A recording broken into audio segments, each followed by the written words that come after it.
नमस्कार, 7 plus channel के prime time में आपका स्वागत है। मैं हूं मिताली सहगल। आइए नजर डालते हैं इस वक्त की अहम सुर्खियों पर।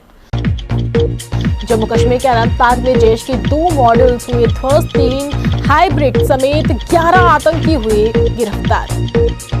पूर्व बॉलीवुड स्टार नगमा बोली, जम्मू कश्मीर फूट डालने वाली नीतियां अपना रही है इस समय मोदी सरकार। Jammu Tawi river front project में स्मार्ट सिटी को लगेंगे पंख, फरवरी अंत में रखा जाएगा नींव पत्र। और कोरोना अपडेट में जम्मू कश्मीर में 7 मरीजों की मौत, 771 नए संक्रमित। जम्मू जिला सबसे अधिक है समय प्रभावित। अब समाचार विस्तार से। जिले में आतंकी संगठन जैश ए मोहम्मद के 2 आतंकी मॉडल्स का भांडाफोड़ करते हुए सुरक्षा बलों ने 3 हाइब्रिड समेत 11 आतंकियों को गिरफ्तार किया है। इनमें एक नाबालिग भी है। ये पकड़े आतंकी पाकिस्तान में बैठे हैंडलर के सीधे संपर्क में थे। ये अनंतनाग में सुरक्षा बलों पर हमले की फिराक में थे। इनके कब्जे से भारी मात्रा में हथियार व आपत्तिजनक सामग्री बरामद की गई है। पुलिस ने बताया कि सूत्रों से खबर मिली थी कि जैश अनंतनाग जिले के श्री गुफावारा व बिजबिहाड़ा इलाके में सुरक्षा बलों पर हमले की साजिश रच रहा है। इस आधार पर कई स्थानों पर नाका लगाकर चेकिंग भी शुरू कर दी गई और श्री गुफवारा के सखरा क्रॉसिंग पर नाके पर एक बाइक पर सवार 3 लोगों को रुकने का इशारा किया तो वे भागने की कोशिश करने लगे। सतर्क जवानों ने उन्हें काबू कर लिया। तलाश में उनके कब्जे से 2 चाइनीज पिस्तौल, मैगजीन व गोलियां बरामद की गई है। वहीं लगातार जांच जारी है। अखिल भारतीय महिला कांग्रेस की महासचिव और पूर्व बॉलीवुड स्टार नगमा ने कहा कि जम्मू कश्मीर में विकास कहीं दिखाई नहीं दे रहा है। जम्मू कश्मीर का राज्य का दर्जा कम करके उसे केंद्र शासित प्रदेश बना दिया गया है। लोग परिसीमन आयोग की रिपोर्ट से खुश नहीं हैं। महंगाई और बेरोजगारी बहुत अधिक बढ़ गई है। मोदी सरकार पर फूट डालने वाली नीतियां अपनाने का भी उन्होंने आरोप लगाया। पार्टी मुख्यालय सिटी जोन जम्मू में पत्रकारों से बातचीत करते हुए नगमा ने कहा कि मोदी सरकार की नीतियों से आम लोग अभी भी परेशान हैं और अब तो कहा जा रहा है कि हिंदू भी सुरक्षित नहीं है। उन्होंने कर्नाटक के कॉलेज में हिजाब पहने छात्रा पर हुए हमले की भी कड़ी निंदा करते हुए कहा कि इस तरह की घटनाएं लोकतांत्रिक देश में नहीं होनी चाहिए। सबसे पहले मैं बहुत ही ज्यादा डीपेस्ट कंडोलेंसेस भी व्यक्त करना चाहती हूँ कि कल ही हमें खबर मिली कि एवेलांच से हिमाचल प्रदेश में कई सारे हमारे आर्मी के जवान तकरीबन 7 जो गुजर गए, उनके परिवारों के प्रति हम शोक व्यक्त करते हैं। उनमें से 4 जम्मू से थे और अरुणाचल में, ये अरुणाचल में हुआ था। लेकिन हिमाचल प्रदेश की बात अगर आती है तो हमें ये लगता है कि जिस तरह से वहां पर इनकी डबल इंजन की सरकार है और वहां पर उन्होंने वो चेंज नहीं किया है जो कि यहाँ पर स्थानीय लोगों को उन्होंने बदलाव लेके आए हैं और उनका हक छीना है उनसे। तो ये दोहरे मापदंड जो बीजेपी के हैं, हमने ये भी देखा है कि पूरे हिंदुस्तान में जो अनएम्प्लॉयमेंट की रेट है उसमें सबसे ज्यादा जो स्टेट्स आते हैं उसमें से जम्मू कश्मीर एक है। तकरीबन 22% अनएम्प्लॉयमेंट का रेट यहाँ पर बढ़ा हुआ है। मनरेगा जो कि बिलो पॉवर्टी लाइन का स्कीम होता है, जो यूपीए सरकार ने, सोनिया गांधी जी ने इसे बनाया था और इससे बहुत फायदा होता है गरीबी रेखा के नीचे वाले लोगों का, उसका भी बजट इन्होंने बहुत हद तक घटा दिया है। तो अगर हम ऐसे देखने जाए तो इनके जो सारे वायदे हैं वो सब खोखले हैं। इनके अपने जो सीएम हैं और जो एमपीज हैं वो भगवा चोला धारण करके घूमते रहते हैं, लेकिन ये दूसरों के कपड़ों पर और हुलिये पर इनको बहुत हमेशा से ये है कि कल जो एक घटना एक बच्ची के साथ हुई वो बहुत ही निंदनीय घटना है। वो एक स्टूडेंट थी और जिस तरह से उस पे लड़कों ने प्रहार किया और जिस तरह से उन्होंने पगड़ी और पट्टे पहने हुए थे और उस तरह से उन्होंने यूनिवर्सिटी में एक लड़की को प्रहार किया, वो गवर्नमेंट की, वो बिल्कुल निंदनीय है। आज हम एक वतन में रहते हैं जो एक आज़ाद वतन है और उसमें लोगों को जिस तरह से रहना है, बोलना है, ये सारी चीजों की आजादी होनी चाहिए, लेकिन हम देख रहे हैं कि हर वर्ग भाजपा से और मोदी जी के नीतियों से त्रस्त है। इतने साल से 7 साल हो गए, लेकिन जम्मू में या कश्मीर में कोई डेवलपमेंट अगर आप लोगों ने देखा हो, मोदी जी ने कहा था कि 15 लाख हर एक के खाते में देंगे। क्या किसी के भी खाते में 15 लाख रुपए आए? उन्होंने कहा था 2 करोड़ नौकरियां देंगे। क्या 2 करोड़ नौकरियां लोगों को मिली सालाना? तो ये बहुत सारे सवाल हैं जो वो हमेशा से कांग्रेस के ऊपर दोष देते हैं, लेकिन आज 7 साल से, इसके पहले भी भाजपा पीडीपी की सरकार यहाँ पर है और थी। डिलिमिटेशन से भी जो बाहर निकल के आया है वो बहुत ही लोग इससे नाखुश हैं। तो इसीलिए मैं आप सबसे गुजारिश करती हूँ कि अब आवाम और जनता यहाँ की डिसाइड करेगी। हर वर्ग इनसे त्रस्त है, चाहे वो महिलाएं हो, चाहे वो किसान हो। इन्हीं का MOS होम की गाड़ी से किसानों को रौंदा जाता है, मारा जाता है, और उसके बाद सामने निकल के आते हैं तथ्य के उन्हीं MOS होम की गाड़ी, उनके नाम की गाड़ी जो है वो है, लेकिन फिर भी इनका MOS होम अपनी जगह पर रहता है। तवी नदी के किनारे की साबरमती की तर्ज पर विकसित होने से स्मार्ट सिटी प्रोजेक्ट को भी निखार मिलेगा। तवी नदी के किनारों का सौंदर्यीकरण हर किसी को आकर्षित करेगा और ये जम्मू शहर का सबसे लुभावना नज़ारा बन जाएगा। फरवरी माह के अंत में यानी कि आखिरी सप्ताह में तवी रिवर फ्रंट का नींव पत्थर रखने की तैयारी की जा रही है। उपराज्यपाल मनोज सिन्हा के हाथों इसका शिलान्यास हो सकता है और अब Jammu smart city limited Tawi river front को विकसित करने जा रहा है। पहले ये प्रोजेक्ट जम्मू विकास प्राधिकरण के पास था, लेकिन फंड्स के अभाव में ये प्रोजेक्ट सिरे नहीं चढ़ पाया था।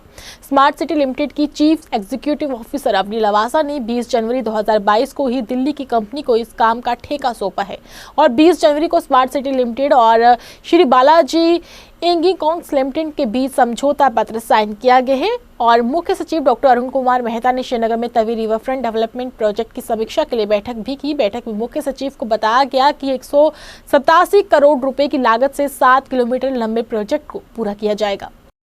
जम्मू कश्मीर में कोरोना की तीसरी लहर की धीमी पड़ने से दैनिक संक्रमित मामलों में गिरावट आई है, लेकिन मौतें भी लगातार जारी हैं। प्रदेश में प्रतिदिन औसत 5 से 7 मौतें हो रही हैं। वहीं जम्मू कश्मीर में 7 संक्रमित मरीजों की अब तक मौतें हो चुकी हैं। इनमें जम्मू संभाग से 5 मौतें हुई हैं। JMC जम्मू में ही 4 मरीजों ने दम तोड़ दिया है। प्रदेश में फिर उछाल के साथ 761 नए संक्रमित मामले मिले हैं और जिला जम्मू सबसे अधिक प्रभावित है। जम्मू जिले में प्रदेश में सर्वाधिक 8 यात्री समेत 238 नए संक्रमित मामले सामने आए हैं। जिले में वर्तमान 1822 संक्रमित मामले हैं, लेकिन जिले में सबसे अधिक 1219 मौतें हो चुकी हैं। जम्मू कश्मीर में दैनिक कोविड-19 में भारी गिरावट आई है और अब दैनिक स्तर पर 600 से 700 के बीच में ही मामले आ रहे हैं और प्रदेश में कुल संक्रमित मामलों पर संक्रमित दर 3.33% ही रह गया है। कोविड-19 की लहर के धीमे पड़ने से प्रदेश प्रशासन और स्वास्थ्य विभाग में थोड़ी सी राहत की सांस ली है। पुंछ जिला पंचायत नूरकोट मोहल्ला पोठी में लैंड माइन ब्लास्ट होने के कारण एक बच्चा गंभीर रूप से घायल हो गया, जिसकी पहचान मोहम्मद जाकिर पुत्र लालदीन के रूप में हुई है। बताया जा रहा है कि मोहम्मद जाकिर बकरियां चराने के लिए दिया हुआ था और इस दौरान उसका पैर अचानक माइन पर आ गया और विस्फोट हो गया, जिससे वो गंभीर रूप से घायल हो गया। स्थानीय लोगों तथा सेना की मदद से घायल को जिला अस्पताल में इलाज के लिए भर्ती करवाया गया है। 15 साल का लड़का है, मोहम्मद यासिर इसका नाम है। नूरकोट दीवार में जख्मी हुआ है और हमारे डॉक्टर साहब ने इनको देखा है। डॉक्टर मनजीत सिंह जो ऑर्थोपेडिशियन है उन्होंने भी देखा, डॉक्टर RK भगत जो हमारे सर्जन उन्होंने भी देखा है। फर्स्ट एड दे रहे हैं और अब इसको जम्मू ही रेफ़र करना पड़ेगा क्योंकि इंजरी काफ़ी ज़्यादा है और हम चाहते हैं कि इसका जो पाँव है वो अगर बच जाए तो उसके लिए प्लास्टिक सर्जरी की ज़रूरत पड़ेगी और वो जम्मू ही पॉसिबल है। जो अभी ये बच्चे को लगी है, ये पंचायत नूरकोट मोहल्ला पोठी वार्ड नंबर 7 में रहने वाला था मोहम्मद यासिर सन ऑफ लालदीन। ये बकरियों के साथ में था। वहाँ नज़दीक माइन थे, जो माइन बारिश की वजह से बह के नीचे आ गए तो उसमें बच्चे को मालूम ना पड़ा, उसका पाँव पड़ गया तो जिसकी वजह से माइन फाट के उसके पाँव में चोट आ गई है। जी अभी तो हमारे आर्मी ने अच्छा ताउन किया, जो उन्होंने अपनी गाड़ी भेजी और उनको अभी हॉस्पिटल में ले आके भर्ती करवा दिया है, इलाज मुलाजा चल रहा है। जिलाधीश जम्मू अंशुल गर्ग ने बुधवार को आरएसपुरा एसडीएम कार्यालय में पुनर्निर्माण होकर तैयार हुई मीटिंग हॉल का उद्घाटन किया तथा विभिन्न विभागों के अधिकारियों के साथ बैठक भी की। इस दौरान उन्होंने अधिकारियों को निर्देश जारी किए कि जिन किसानों को अभी तक मुआवजा नहीं दिया गया उन्हें जल्द से जल्द मुआवजा दिया जाए तथा क्षेत्र में जो भी विकास कार्य धीमी गति से चल रहे हैं उनको तेजी लाई जाए। इस दौरान उन्होंने कृषि योग्य भूमि पर भी हो रहे निर्माण कार्यों को लेकर अधिकारियों को निर्देश जारी किए कि वे अवैध रूप से हो रहे निर्माण कार्यों पर कार्रवाई करें। दुमाना पुलिस ने न्यायिक मजिस्ट्रेट उप न्यायाधीश जम्मू के आदेश अनुसार लालेदाबाग मुठी क्षेत्र में भगोड़े विशाल कुमार पुत्र कमल बाबा के घर में जाकर और पूरे मोहल्ले में कोर्ट द्वारा जारी किए गए नोटिस लगाए, जिसमें 1 महीने के भीतर कोर्ट में पेश होने के निर्देश जारी किए गए हैं। कोर्ट द्वारा 1 महीने के अंदर पेश न होने पर आरोपी विशाल कुमार की सारी संपत्ति को जब्त करने के आदेश भी जारी किए गए हैं। मिली जानकारी के अनुसार दुमाना पुलिस थाना में 2007 में विशाल कुमार पर FIR नंबर हुई थी और RPC के तहत कई मामले दर्ज भी किए गए थे और तब से ही आरोपी फरार बताया जा रहा है। बार बार कोर्ट द्वारा दिए गए पेश होने के आदेश की अवहेलना करने पर उप न्यायाधीश द्वारा आरोपी को भगोड़ा साबित कर दिया गया है और दुमाना पुलिस को यह आदेश जारी किया गया है कि अगर आरोपी 1 महीने के भीतर कोर्ट में पेश नहीं होता तो उसकी सभी संपत्ति को जब्त कर दिया जाएगा, जिसे दुमाना पुलिस के SHO ने अपनी टीम के साथ मिलकर आरोपी के निवास स्थान पर जाकर ढोल बजाकर यह आदेश आरोपी के परिवार के साथ पूरे गाँव में जारी किया है और गाँव के अलग अलग जगहों पर नोटिस भी दिए गए हैं। ਤੇ ਲਾਲੇਦਾਬਾਗ ਰਹਿੰਦਾ ਹੈ, ਇਹਦੇ ਖਿਲਾਫ ਪਰਚਾ ਲੱਗਾ 2007 ਵਿੱਚ ਪੁਲਿਸ ਸਟੇਸ਼ਨ ਦਮਾਣਾ। ਉਹਦੇ ਬਾਅਦ ਇਹ ਮੁਲਜ਼ਮ ਹੈ ਜਿਹੜਾ ਇਹ ਫਰਾਰ ਰਿਹਾ, ਅੱਜ ਰਿਕਾਰਡ ਨਹੀਂ ਗਿਆ। ਇਹਦੇ ਖਿਲਾਫ ਕੋਰਟ ਨੇ 512 ਦਾ ਬਰਟ ਜਾਰੀ ਕੀਤਾ। ਉਹਦੇ ਬਾਵਜੂਦ ਵੀ ਇਹ ਬੰਦਾ ਰੂਪੋਸ਼ ਹੋ ਗਿਆ, ਜਿਹੜਾ ਕਿ ਗਾਇਬ ਹੋ ਗਿਆ, ਕੋਰਟ ਵਿੱਚ ਨਹੀਂ ਗਿਆ। ਇਹ ਅਦਾਲਤ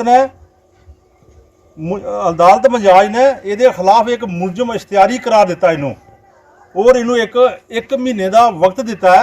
अगर ये कोर्ट में 1 महीने के अंदर अंदर पेश नहीं होया तो यदी जी जायदाद है वो सारी कुर की जाएगी और गौरमेंट के हवाले होगी। भारतीय सेना द्वारा ऑपरेशन सद्भावना के तहत नौशहरा गांव नारिया में युवाओं के लिए ग्राम वॉलीबॉल प्रतियोगिता का आयोजन किया गया, जिसमें तिथवाल ब्रिगेड अपने ऑपरेशन सद्भावना परियोजना के हिस्से के रूप में नारी में युवाओं के लिए ग्राम वॉलीबॉल प्रतियोगिता का आयोजन किया गया, जिसमें स्थानीय युवाओं ने इस प्रतियोगिता में बढ़ चढ़कर भाग लिया। भारतीय सेना की तरफ से सभी प्रतिभागियों को उपहार व सम्मान पत्र देकर सम्मानित किया गया। युवाओं ने भारतीय सेना का तहे दिल से शुक्रिया अदा किया जिन्होंने इस प्रकार के कार्यक्रम का आयोजन किया। भारतीय सेना द्वारा इस प्रकार के कार्यक्रम आयोजित करने का मकसद सिर्फ युवाओं में खेल प्रतिभा को बढ़ाना और नशे से दूर रखना है।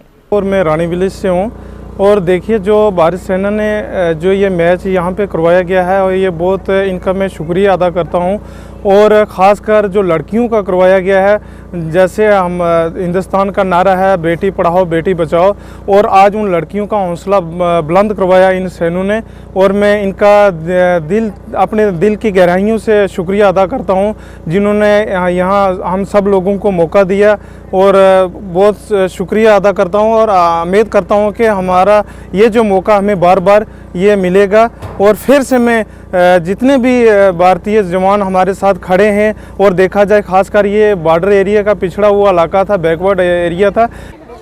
मैं ये कहना चाहूँगा कि ये जो 15 राजपूत ने ऑपरेशन विजय के तहत जो यहाँ पे वॉलीबॉल चैम्पियनशिप ऑर्गेनाइज करवाई थी, ये एक सराहनीय कदम है आर्मी की तरफ से, जिससे क्या होगा कि जो हमारा एक म्यूचुअल कोऑपरेशन है बिटवीन आर्मी और जो लोकल पॉपुलेशन है, एक तो और रहेगा। दूसरा जो नौजवान बच्चे हैं ये जो आजकल मोबाइल से उठते नहीं हैं, जैसे कि हम सभी जानते हैं कोविड-19 की वजह से 2 साल से अभी स्कूल क्लोज ही पड़े हुए और उनको एक बाहर निकलने का मौका मिला और इस तरीके से मैं ये बोलना चाहूँगा कि फ्यूचर में भी जो ऐसे इवेंट्स हैं ये ऑर्गेनाइज कराए जाने चाहिए ताकि हम इसका बहुत ज़्यादा से ज़्यादा फ़ायदा उठा सकें। जम्मू नगर निगम की डिप्टी मेयर पूर्णिमा शर्मा ने आज शहर के वार्ड नंबर 58 में पार्षद तीरथ कौर तथा भाजपा के जिला प्रधान विनय गुप्ता की मौजूदगी में बच्चों के मनोरंजन के लिए लगाए गए झूलों का उद्घाटन किया। इस मौके पर डिप्टी मेयर पूर्णिमा शर्मा ने कहा कि बच्चों के मनोरंजन के लिए पार्षद के प्रयासों के कारण इसमें झूले लगाए गए हैं, जिससे बच्चों को काफी लाभ मिलेगा। उन्होंने कहा कि इसकी देखभाल भी हमारा ही कर्तव्य है। आज वार्ड नंबर 58 में हमारी ऑनरेबल पार्षद तीर्थ राणा जी हमारे भाई पम्मी जी, हमारे यहाँ के जिला अध्यक्ष आदरणीय भाई विनय गुप्ता जी, हमारे यहाँ के मंडल प्रेसिडेंट और हमारे कंटोनमेंट के चेयरपर्सन भारत जी, और यहाँ पर पूरा भाजपा परिवार और हमारे सारे बुद्धिजीवीगण जो इस वार्ड के यहाँ के रहने वाले हैं। आज एक बहुत ही एक स्वस्थ पार्क म्युनिसिपल कॉरपोरेशन के अनुदान राशि से, जो कि 25 लाख रुपए की राशि यहाँ लगाई गई है, और अभी इसकी और फर्दर डेवलपमेंट होनी है। 2 कैनोपीज और 2 बड़े झूले और जिम एक तो लग चुका है, एक जिम और लगने वाला है, जो यहाँ के लोगों को समर्पित कर रहे हैं ताकि बच्चे भी स्वस्थ रहे और यहाँ के बुद्धिजीवी जो बड़े हैं, एडल्ट्स हैं, वो भी जिम की व्यवस्था को एंजॉय करते हुए अपना जीवन को स्वस्थ बनाएं। मैं बहुत आभार व्यक्त करती हूँ अपनी बहन तीर्थ कौर जी का, जिन्होंने अपनी अनुदान राशि यहाँ पार्क में समर्पित की है और जनता सही मायनों में स्वस्थ रहे इसकी चिंता की है। मैं आभार व्यक्त करती हूँ अपने जिला प्रधान आदरणीय भाई विनय गुप्ता जी का, भारत भूषण जी का, जिन्होंने समय निकाला और यहाँ पर सहयोगी बनकर इस पार्क को जनता को समर्पित करने यहाँ।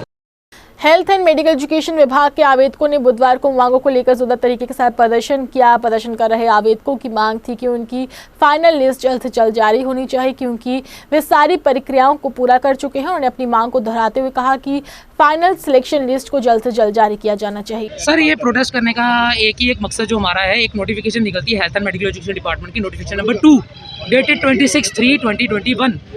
1440 पोस्ट जो है सर वो एडवर्टाइज होती हैं, उसका एक फेयर प्रोसेस होता है जेकेएसएसबी के थ्रू। तो जो हम अप्रिशिएट भी करेंगे जेकेएसएसबी डिपार्टमेंट को, उन्होंने फेयर प्रोसेस किया है, सिलेक्शन लिस्ट भी निकाली है। एक टेंटेटिव सिलेक्शन लिस्ट आती है, उसके बाद सर डॉक्यूमेंट वेरिफिकेशन होता है।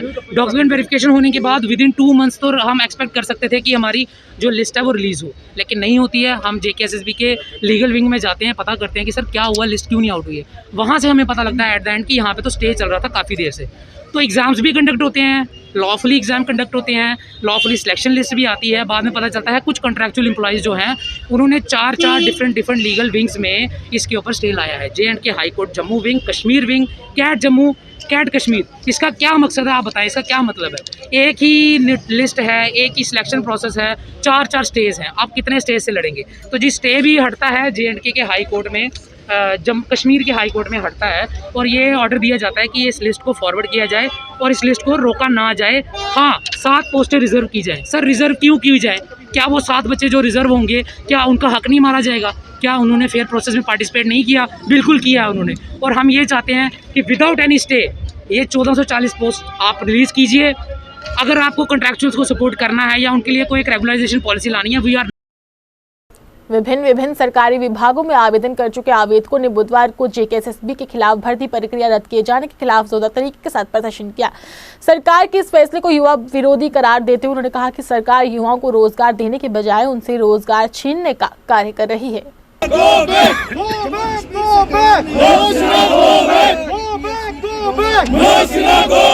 को रिवोक किया जाता है ऑर्डर, उनके फॉर्म कैंसिल किए जाते हैं एसएसबी से और पीएससी से, जो जरासर बच्चों के साथ नाइंसाफ़ी है, जम्मू कश्मीर के यूथ के साथ नाइंसाफ़ी है।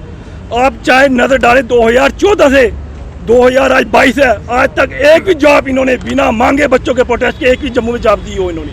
बच्चों के खून के आंसू रुलाया इन्होंने बच्चों के साथ। J&K के यूथ को इतना डिप्रेशन, स्ट्रेस, फ्रस्ट्रेट, उनका इवन के घर के माहौल तक उनका तनाव जा चुका है। हमारी एडमिनिस्ट्रेशन से एक दरख्वास्त है, सर ऐसा मत कीजिए। मनोज सर, आप आए हमारे लिए तो हमारे कुछ काम करिए। आपने ऑर्डर निकाला, लॉ ऑफिसर आपके काम नहीं करते, एसएसबी पीएससी के स्टे कोर्ट में लगा, तो उनमें गलती बच्चों की क्या है? जो चेयरमैन एसएसबी है, पीएससी का चेयरमैन है, 2-2 लाख रुपए सैलरी ले रहे हैं, उनको सिक्योरिटी मिली है, ड्राइवर मिला है, घर में नौकर चाकर मिले, वो टाइम पे पेपर कंडक्ट क्यों नहीं करवा रहे? उसमें हमारी क्या गलती है? आपने उन बच्चों को पेपर से आप बाहर निकाल दिया, फॉर्म कर दिया। आप कह रहे हैं कि हम इसके बाद री एडवर्टाइज कराएंगे। अगर आप री एडवर्टाइज करवाते हो फॉर्म, क्या जो बच्चा 40 साल का है वो दोबारा एंटर हो पाएगा? वो बच्चे कहाँ जाएंगे? आप एक रात कमेटी बैठकर रातों रात सह की कमेटी बैठकर ऑर्डर निकालती है जी बच्चों को निकाल दो।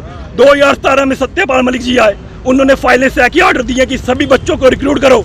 उन्होंने सेक्रेटरीट में भी, मेडिकल हॉस्पिटैलिटी में भी, रेवेन्यू की भी फाइलें पास कराई बच्चों की। जिन बच्चों के नाम है लिस्ट में इंटरव्यू दिया है उनको आप लिस्ट में डालिए। इन्होंने वो फाइलें भी घुमा दी, वो फाइलें भी आज तक नहीं पता वो फाइलें कहाँ चला गई।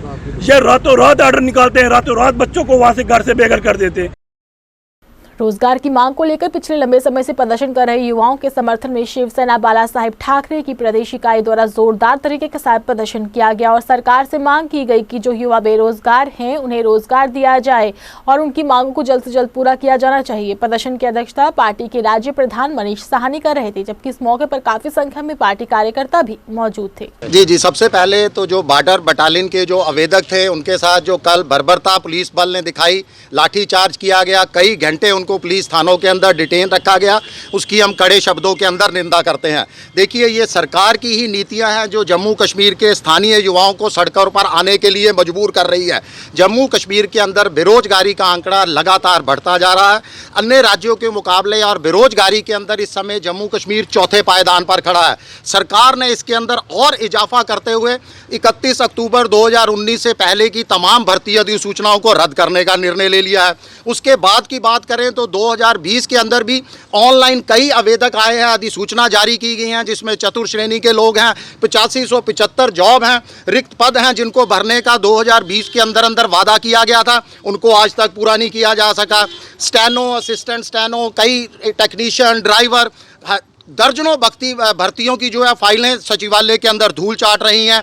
यानी जम्मू कश्मीर सरकार एक तरफ से फास्ट ट्रैक का वादा करती है, मगर युवाओं को सरकार से विश्वास उठता जा रहा है और ये फास्ट ट्रैक का वादा भी युवाओं के लिए एक जुमलेबाजी ही साबित होने वाला है। मैं प्रदेश के प्रधानमंत्री माननीय नरेंद्र मोदी जी से, जम्मू कश्मीर के उपराज्यपाल माननीय मनोज सिन्हा जी से युवाओं को राहत के लिए अपील करता हूं। शिवसेना की ये मांग है कि जम्मू कश्मीर के स्थानीय बेरोजगार पढ़े लिखे युवाओं के लिए 5,000 रुपया मासिक भत्ता दिया जाए। इसके साथ ही जो अधिसूचना जो रद्द करने के लिए जो 31 अक्टूबर 2019 से पहले की अधिसूचना को रद्द करने का जो निर्णय लिया गया था उसको तुरंत जो है वापस लिया जाए। जितनी भी लंबित भर्तियां हैं उन तमाम अधिसूचनाओं को जल्द से जल्द अमली जामा पहनाया जाए, उसके अंदर जो है युवाओं की भर्ती की जाए। इसके साथ ही जो बॉर्डर बटालियन फोर्स की जो उनके साथ जो बल प्रयोग किया जा रहा है उसको तत्काल बंद किया जाए और उनकी भर्तियों को तत्काल अंजाम देते हुए non gazetted police pensioner welfare form के सदस्यों ने मांगों को लेकर जम्मू के प्रेस क्लब के बाहर जोरदार विरोध प्रदर्शन किया और सरकार से मांग करते हुए कहा कि उनकी लंबित पड़ी मांगों को जल्द से जल्द पूरा किया जाना चाहिए। प्रदर्शन की अध्यक्षता फॉर्म के प्रधान सरदार अजीत सिंह कर रहे थे, जिन्होंने कहा कि पिछले लंबे समय से अपनी मांगों को सरकार के समक्ष रखते आ रहे, लेकिन सरकार द्वारा उनकी मांगों को लगातार नजरअंदाज किया जा रहा है। हमारे साथ 96 से लेकर जब 5th पे कमीशन लागू हुआ तब से लेकर इनजस्टिस हुआ है और 5th पे कमीशन के बाद 6th पे कमीशन भी लागू हुआ है, उसके साथ भी डिनाई किया गया। 7th पे कमीशन वो भी डिनाई किया गया, वो 17/10/14 को दिया गया, वो प्रेजेंट इन सर्विस वालों को दिया गया जो रिटायर हुए या जिन्होंने सर्विस की 17/10/14 तक जो रिटायर हुए उनको इसका बेनिफिट नहीं दिया गया। तो हम ये चाहते हैं कि 96 से 17/10/14 तक जो लोग इन्होंने 3 पे कमीशनों में छोड़े हैं और उनको उनका बेनिफिट दिया जाना चाहिए। और बड़े लंबे अरसे से, देराना अरसे से ये हमारी मांग चली आ रही है, जबकि हमारे आधे साथी इस दुनिया से चल बसे और आधे जो बीमार बेडों पर पड़े हैं। हम ये चाहते हैं कि भाई कम अज़ कम हमारे साथ जस्टिफाई किया जाए और हमारा बनता हक हमें दिया जाए। और दूसरी बात ये है कि मेडिकल अलाउंस जो है 1,000 रुपया सेंट्रल एम्प्लॉय को दिया जाता है, जबकि हमें 300 रुपया दिया जाता है। आज डॉक्टर 500 रुपया फीस लेता है तो 300 रुपया ये मेडिकल अलाउंस दिया जाता है। ये बड़ी हास्यजनक बात है। गत दिवस कश्मीर के पहलगाम के अशमुकाम के लोगों द्वारा विभिन्न समस्याओं को लेकर किए गए विरोध प्रदर्शन को लेकर स्थानीय म्युनिसिपल कमेटी के पूर्व चेयरमैन अब्दुल वाहिद ने कहा कि लोगों को बेहतर बुनियादी सुविधाएं प्रदान करने के लिए हर संभव कदम उठाए जा रहे हैं और सभी योजनाओं को लोगों तक पहुंचाने का कार्य किया जा रहा है। उन्होंने बताया कि बिजली समस्या को दूर करने के मकसद से वार्ड में कई जो है बिजली ट्रांसफॉर्म स्थापित किए गए हैं और इसके अलावा लोगों की समस्याओं का समाधान समय समय पर होता रहा है। बिस्मिल्लाहिर्रहमानिर्रहीम। मेरा नाम Abdul Waheed Bhat, municipal committee Ashmuqam ward number 13 पे इलेक्टेड गुमुत। अमिक मतलब ये बड़ बड़ प्रोजेक्ट आयस म्युनिसिपल कमेटी अशमुकामस टाउनस कि यम माने वार्ड वन वल कि ना अस डेवलपमेंट गम ये कहें अस वनुक तक सो डेवलपमेंटा गम यस नई द्राई अस सारी खुद बड़ डेवलपमेंट गम कि EESL स्कीम टाउन आम यम वनकन अस तकरीबन 3 लक्षन मज मेनिस वार्डस मज योत गुमुत ये तकरीबन 55-56 चूल्ह ये बसान अस तकरीबन 4-10 चूल्हन अख ट्रांसफार्म केबल सिस्टम सू यस तो कह प्रॉब्लम वनकन गसान 24 घंटे सु पावर रोजान कि स्पेशल पावर यम कह प्रॉब्लम गसान वह तुम करशन गामस वन अतनी नीतो वह करशन गाम आज 2 वरी तेहदे वन तुह वीडियो तो रात वुचमुत तुम पान तुहद नुमाइंदा ततन वुचु तुम कि तिमन 2 वरी वनकन रूदमित टोटल डिफन मतलब कह गसान कि टाउन वनकन गना वेन कि यथ मज ठीक तरीकस मन सन बड़ प्रोजेक्ट अमुत यह शॉपिंग कम्प्लेक्स ओमुत 1 करोड़ रुपये अथ सोमुत यह बे 2-3 प्रोजेक्ट यथ मज फायदे तमाम टाउनस कि वनकन तूत पकन वनकन तूत तरक्की मज पकन टाउन कि ततन चलो ततन ननो तुम यह कि असी तहद नश असल तरीकस मज मतलब सन ये तीज बेरोजगारी टाउन मज क्या यूत ब्लॉकन मज वनकन बेरोजगारी तहद वन कि तौर अस वनकन डेवलपमेंट गई ब्लॉक एरिया कि यम टाउन एरिया वनकन डेवलपमेंट गसान दो खुद दो तिम प्रोजेक्ट तिम फंडस वनकन ग्राउंड लेवल पे वो तुम वनकन लगभग वनकन ग्राउंड लेवल पे चलान 1 करोड़ रुपयस मुकान वार्ड 3 कम। Casual labour of relief organisation के स्थायी कर्मचारियों ने मांगों को लेकर प्रदर्शन किया। मांग करते हुए कहा कि उनकी वेतन जल्द से जल्द जारी होना चाहिए। उन्होंने कहा कि पिछले 1 साल से सरकार द्वारा वेतन नहीं दिया गया, जिस कारण उन्हें महंगाई के दौर में काफ़ी ज़्यादा दिक्कतों का सामना करना पड़ रहा है। उन्होंने कश्मीर के उपराज्यपाल से मांग करते हुए कहा कि जम्मू कश्मीर के उपराज्यपाल इस मामले में हस्तक्षेप करें और उनके हक में फैसला लें।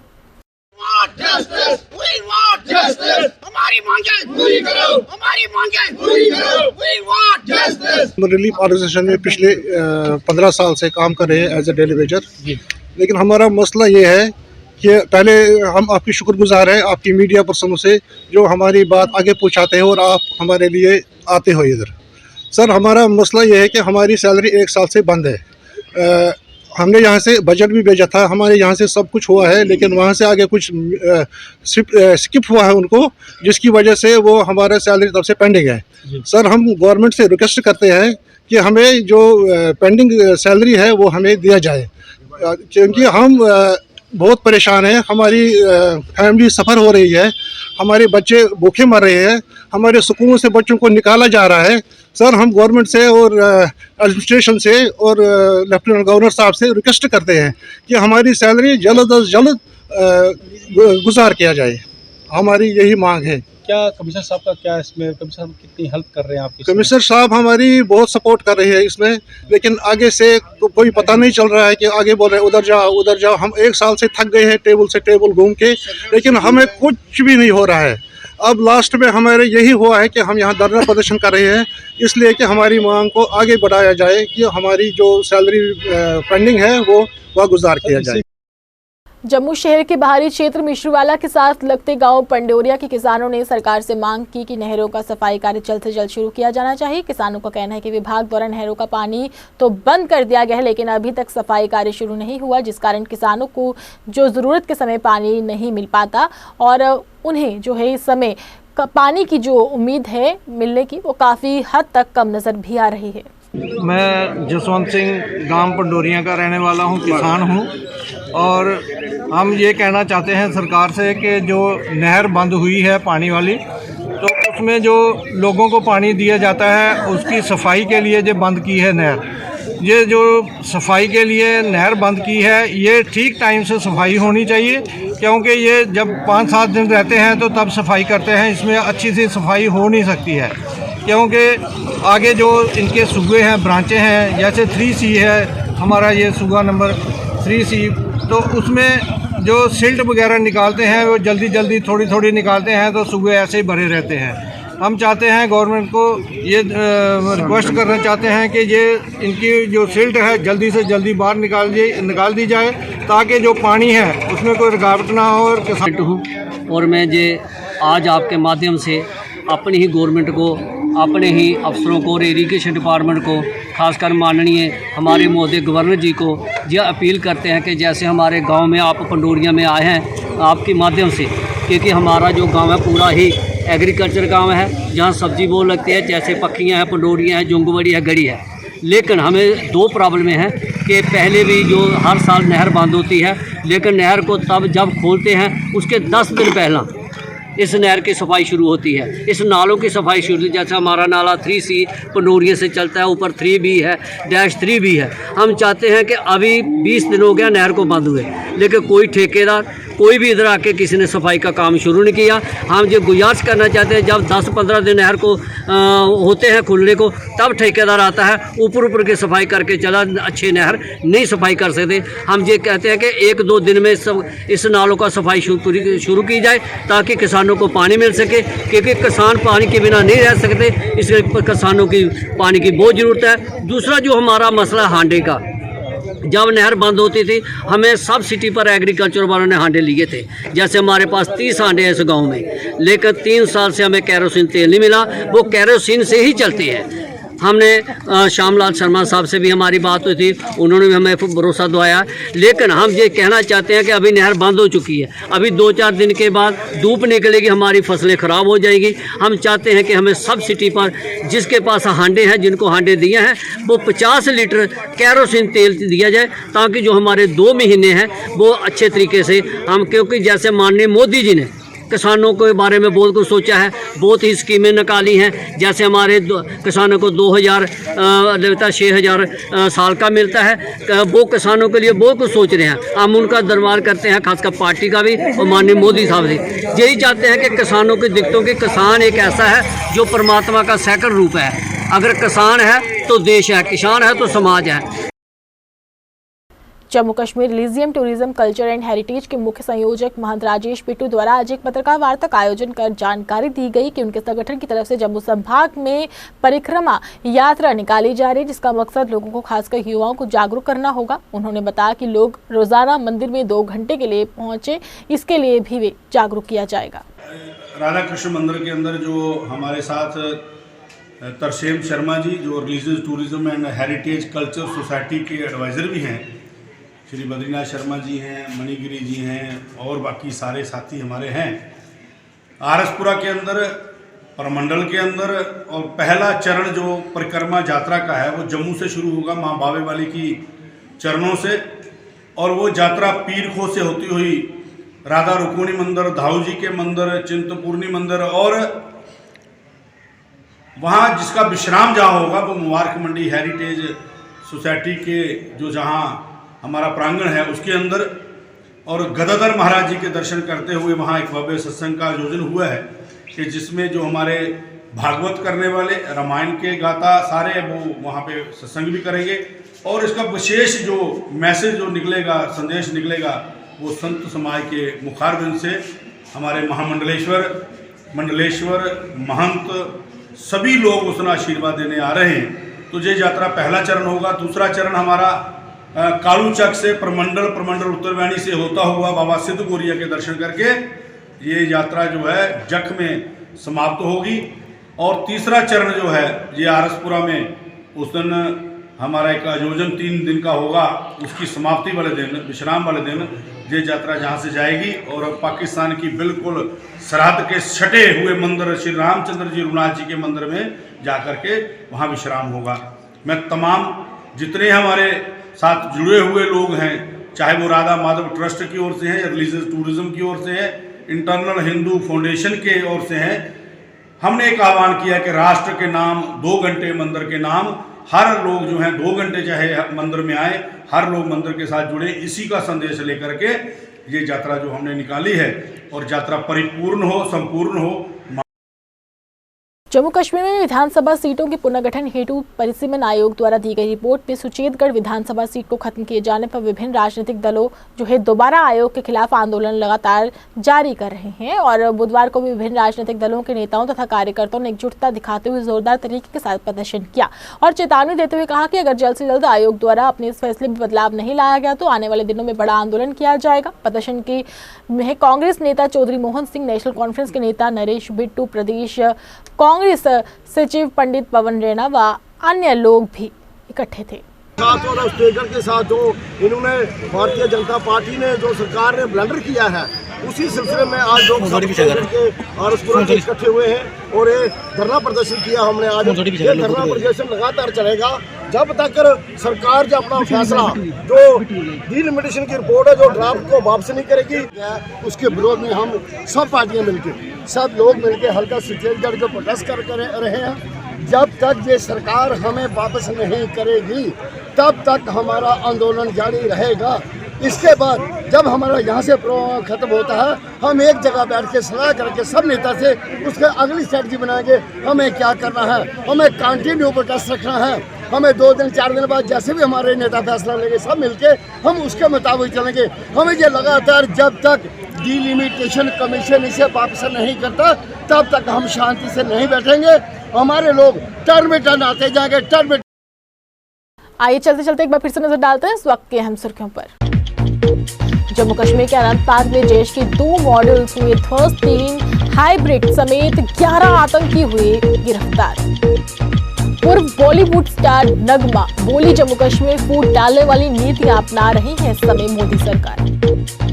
Jammu Tawi river front project में स्मार्ट सिटी को लगेंगे पंख, फरवरी अंत में रखा जाएगा नींव पत्र।